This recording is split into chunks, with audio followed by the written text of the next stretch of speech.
Sin Tom Maie, ich sinn 42 Jahre alt und ich bin Zahndoktor an der Stadt Lützburg.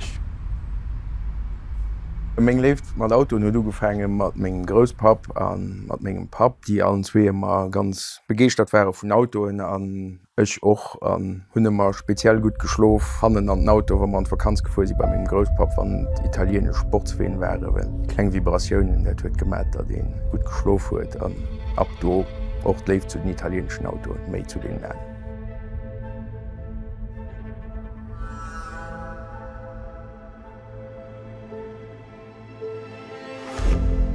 Ech hunn den Auto kaaf, well ich no eng 12-Zylinder Ferrari Gesicht hunn, speziell en grossen Féiersitzer an den Auto do ëmmer speziell Flott von hunn ënner all den nänere Wellen net unbedingt ausgesäit wie eng Ferrari an well mein Pap der hat an dodurch wolltech eng Hufir an Platz.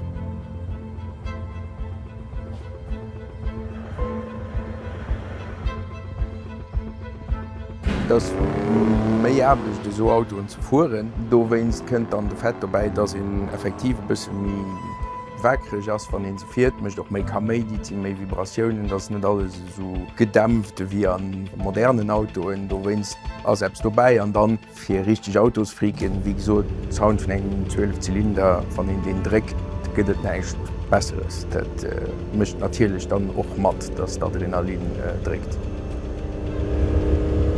Bei mir Design am beste gefällt ass eben, dat den ernstnecht ass wie all die Äner, obwohl kleng Detailer dran dieselvig sinn wie an Viergänger Ferrarien a Ferrarien, die do no kommen sinn. An de Fäd einfach schüst wie den Fioravanti, den den Auto geteechen huet, gesot huet, dat es soll der besinn, mat dem e kenint ofes zu Mailand an Skala fuhren, oni opzefallen, mit das Leute Ävergefe gesinn, dat es de schnellen sportlichen Auto wär an das Apps geteechen hat wie en italiensche Kostüm den. Just geef Uleiien und der Mechanik.